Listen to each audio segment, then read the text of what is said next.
Македонската публика деновиве сведочи за приказната за љубовта, постоењето заборавените вредности, за духовната преобразба. После речиси 5 години, конечно беше спакуван и емитуван документарниот филм за Бигорскиот манастир. 1000 години Бигорски манастир. Овој документарен филм го работеше Илија Каров, режисерот кој токму во ова издание празнично е мој гостин во тренинг. Како е да се работи документарен филм и да се функционира, речиси 24 часа во монашки услови? Интересно прашање.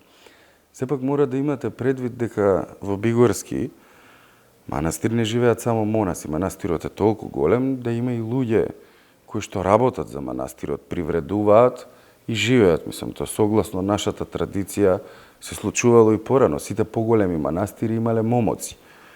Бигорски не е исклучок, така што не сите кои што престојуваат во манастирот се обврзани на било каков начин да го живеат монашкото секојдневие. Но, од друга страна, темпото на монасите е всушност срцебиењето на манастирот и секој што престојува таму не останува имун на монашката молитва и монашката атмосфера која што блика од секој камен во Бигорскиот двор. Јас веќе го посетував Бигорскиот манастир претходно како председател на клубот за македонско овчарско куќе Караман. Заедно со отец Порфирија спроведувавме програмата, Бигорската програма за караманите и веќе имав искуство со престојување во манастирот претходно. Не ми дојде некакво тотална вртење страница во животот, па да се најдам на некоја тотално нова средина. Така што веќе кога почнавме да го снимаме манастирот, моравме само да се адаптираме наскрос на темпото на монасите. На што имплицирам? Во принцип, монасите стануваат многу рано наутро. Значи, веќе во 4,5 часот наутро, ако не се лажа, може би пола час плюс минус, да утнам нешто сега. Помина доста време од снимањето, почнува утрената служба. Кога престојувате за друга работа, и да задоцните на службата и слично не е никаков проблем. Мислам, ниту Бигорскиот старец, ниту свештениците, ниту монасите не инсистираат на нешто да се влезе, па то 4 сата да се седи. Прва работа службата на никој не смее да му стане напор и не треба да го засити него. Тоа е исто дисциплина која што полека се вежба, затоа што во Бигорски се негува светогорскиот типик, има сенокни бденија. Многу интересно беше тоа на екипата која требаше да ја објаснам што значи тоа сенокно бдение, затоа што нели треба да ги воведам. Добар дел од нив го нема искуството што го имав претходно јас во Бигорски и баш они се соочија со тоа вртење страница и требаше да се објасни друштво, ама не можеме да имаме, викам, ситуација да снимаме до 1 сат по полноќ, да трае вечерна служба, па да треба да се разбудиме во 4,5 сабајле. Заради тоа што ние не можеме да ги реконструираме службите. Не можеме само документаристички да ги проследиме. Се прилагодивте, се акомодиравте на начинот на функционирање на монасите? Ама не бевме во тој начин така исправени да треба ние да се акомодираме. Бигорски, пак ќе ви кажеме, како еден град на планината, додека човек не снима, има услови и да одмори, да излезе надвор и да прошета, заради тоа што сме имале и по 2 часа, 3 часа паузи во денот, помеѓу служби, помеѓу интервјуа, помеѓу кадрите со Благој Веселинов, ама неизоставно во она што се случуваше во црквата, да. Значи сите мораа да бидат и да следат што се случува за да можеме да го изведеме овој филм и да уловиме све што треба на камера. Бигорскиот манастир до ден денес како грижлива мајка продолжува да ги повикува своите чеда.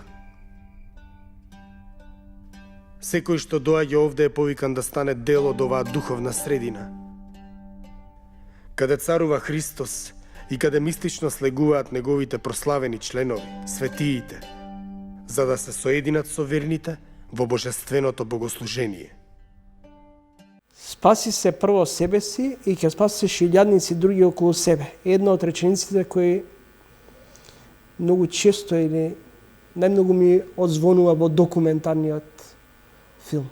Голема филозофска реченица во која што се крие многу голема вистина, вистина која што не знам колку сите ние од денешна гледна точка имаме сила да ја диджестираме. Затоа што во ерата во која што живееме и во која што битисуваме е све премногу брзо. Капитализмот, знаете, ја зема сопствената цена, особено за сметка на смирението. Таа реченица е на Свети Серафим Саровски, голем светител од православниот свет. Таа реченица во принцип е дефиниција на бигорскиот старец. Животна дефиниција, не вака вербална како што ние ја разговараме. Тоа е неговата животна парола. Тоа е човек кој што се има победено себе си, смирено себе си и за тоа толку многу и монаси и мирјани има спасено околу него. Целиот филм, секој кадар, секоја композиција на било кој кадар од филмот едноставно зрачи со оваа порака. Спаси се прво себе си и ќе спасиш илјадници околу тебе. Православието во принцип, да, проповедањето е многу битна работа, него повеќе функционира на принцип, барем она ја што го видов, на давање пример. Јас не сум теолог, сум режисер и можам да зборувам само од моја гледна точка. Па затоа и ми е битно да го кажам ова. Кога еден човек ќе се наполни со вистинско смирение, има вистински услови да даде пример околу себе на илјадници луѓе. Верувајте ми, луѓето, кога ќе видат дека нешто е добро околу нив, се склони да го следат. Илија Каров се соочувавте со предизвикот некој или владиката Партени да ви изреагира: овој кадар не ми се допаѓа. Овој дел да го направиме вака. Или целосно ми беше дадена целосна слобода во однос на креирањето на документарниот филм. Апсолутно ми беше дадена целата слобода. Кога веќе стигнавме во фазата на првата верзија, првиот драфт на филмот, да го имаме измонтирано и наредено, тоа беше периодот во кој што принцип ги поканив бигорци. Да, дефинитивно имаше некои кадри кои што не беа соогласно православниот типик. Ситници, во принцип, за Страстната седмица, баш за овој период, сум ставил некој кадар кој што ми се допаѓал од некое друго снимање, еарно, ама платното, што не знам како се вика точно сега, на аналојот кај што стои иконата, е друга боја и не може да стои во тој период. Фотографирањето за постерот беше таа една така по-експлицитна реакција на владиката што ја памтам, заради тоа што монаси не можеле да бидат наредени така во две колонија, во средината да поминува акторот, заради тоа што монаси така стојат од почетокот на времето само кога пречекуваат владика. Да најдеш вистински православен старец вреди многу повеќе отколку да ги имаш прочитано сите книги на светот. Оти вели тој старецот е човек кој што ја зема твојата волја и твоето срце во својата волја и во своето срце. За Божик во тренинг мој согоник беше монахињата Ефимија, која тогаш уште го најави овој документарец, и она што ми одзвонува една нејзина реченица: животот во манастир не значи дека ние само седиме, всушност и дека е досадно. Речи си 24 часа работиме. Работиме во тишина. Вистината во православието е многу гласна. Толку колку што е тивка. Знам дека ова може би сега ви звучи така малку контрастно, но во принцип таа е онаа густа тишина која што ја открива вистината за постоењето наше. Вистината за подвигот на монасите, вистината на манастирите. Во филмот има една реченица која вели: тишината е јазикот на идниот век, јазикот на вечноста, напишале светите отци на црквата Божја. Монасите совршено го говорат овој јазик А оние повозрастните по стаж совршено го разбираат. Тоа е нешто кое што е тешко да се објасни со зборови. Знаете, кога ќе дозволите, кога ќе го отворите срцето и кога ќе можете да ја слушнете гласната тишина. Навистина немам зборови за да би можел да ви ги објаснам сите нивоа на свесност и на љубов кои што ги испитувате во тој момент. Разговарајќи со членовите на екипата што го работеше филмот, несомнено дека сите ја имаат осетено и доживеано на свој начин. Посебно место во филмот има празнувањето на големите празници во Бигорскиот манастир, вклучувајќи го и Великден. Како изгледа да се чествува и празнува Великден во Бигорски? Торжествено. Великден во Бигорски многу чудно. Чудно првата година и многу интересно, не сите не носеле во цркви додека сме биле мали и сме биле присутни уште со нашите баби, дедовци, мајки, татковци, да не редам понатаму. Верувајте дека монасите 40 дена од кога ќе влезат во пост, они буквално ги преживуваат и ги преиспитуваат ни собствената призма на карактерот, сите оние работи кои што нашиот Господ Исус Христос ги преживеал во овој период. Кога првата година видов како за време на Велики петок четворица возрастни мажи искрено плачат и жалат за тоа што се случува, бев толку радознал да едноставно морав да се приближам, иако снимањето беше на сосема друга страна од црквата. Приближувајќи се до нив, сваќате уствари дека станува збор за една многу голема болка. Една болка која што не само монасите, туку сите верници ја чувствуваат, особено на Велики петок. Тоа е катарзата што се случува. Тоа е таква среќа немате видено. Значи, мислам дека полилеите сами треперат од среќа, нема потреба никој да ги мрдне, во буквална смисла на зборот. Мал дел, колку што успеавме, заробивме од таа атмосфера, мислам дека солидно ја отсликува во филмот и отсликан Великден. Кој не бил, едноставно мора да отиде и да види во Бигорски како се слави Великден. Тоа е време на воздржание. Не само од одреден вид на храна, ами многу повеќе од лоши мисли и дела. Ова е време кога најмногу се открива длабочината и убавината на православното богослужение. Ова е период на особена духовна борба. Поштовани речи, следите разговор со Илија Каров, режисер на документарниот филм 1000 години Бигорски манастир. Каров малкумина знае дека сте работеле во еден период заедно и на К15. Не, јас тргнав да, тоа е исто приказна сама за себе, јас тргнав да студирам вајарство завршувајќи го средното уметничко училиште, не ме примија во државната класа, ме погоди тоа како млад поривен уметник, се вратив назад и бев решен дека ќе продолжам на друго место да студирам. Тоа ми беше и прашањето. Знам дека првичната идеја ви било и желба ликовната уметност. Ликовната уметност.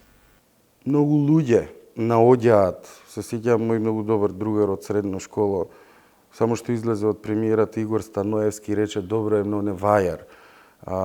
Добро е, многу сум задоволен што ликовното уште блика од секој твој кадар.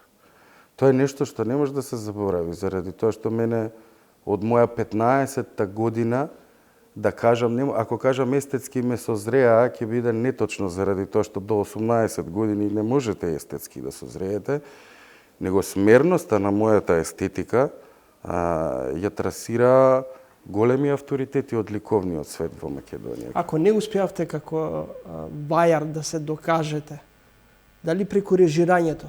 Тоа е многу интересна приказна сама за себе. Јас требаше веќе бирав на кој факултет, дали Белград, дали Софија ќе продолжам, ќе си го барам местото меѓу глината и мермерот во вајарството.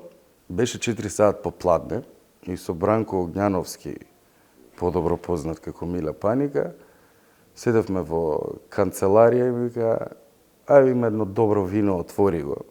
И го отворивме виното и ми вика, Иго, слушај, со целосна почит, вика, знаеш, ние сите тројца колку ја почитуваме ликовната уметност и слично, ама ти си човек кој што многу чита. Значи, нема да ти даде овој медиум простор да се дореализираш и да искажеш до крај согласно твојот карактер. Млад си, уште не можеш да видиш. Ми светна тука си ја лицата и после тоа следната негова реченица беше, Иле, никој ништо не те тера, нема да сватиш погрешно. Сите овие одлуки се многу големи и се само твои. Арно, ама треба да знаеш што и да се упишеш, да се запишеш, ќе видиш дека животот на крај ќе те одведе кон седмата уметност, заради тоа што таа е најкомплементарна, таа има и сликарство, има вајарство, има танц и плюс ја содржи и литературата во неа. И ете сега, колку сега сум 36 години, доста години поминуваат од тогаш. Каров, ако за речи си 5 години успеавте да го направите документарниот филм 1000 години Бигорски манастир, колку време ќе ви биде потребно да направите документарен филм 3 децении македонска самостојност? И како тој би изгледал во кратки црти?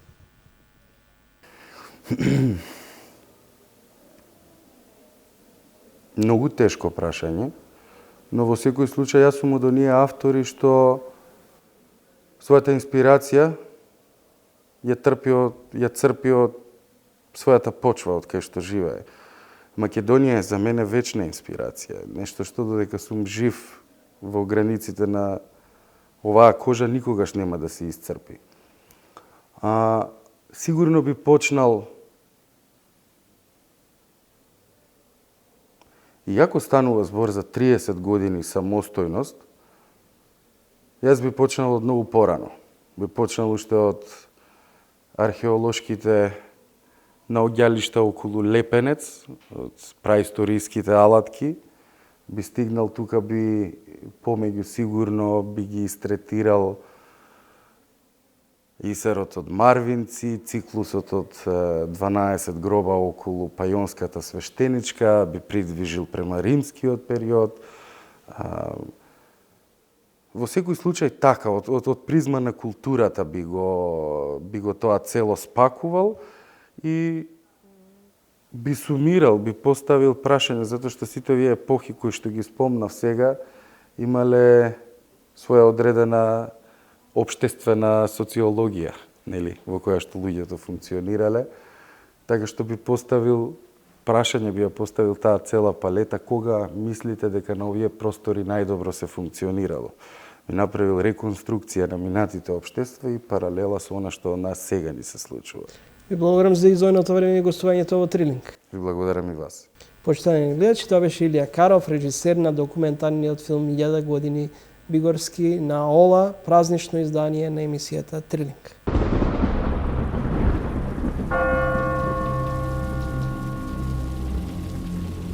Наближува празникот на Христовото воскресение,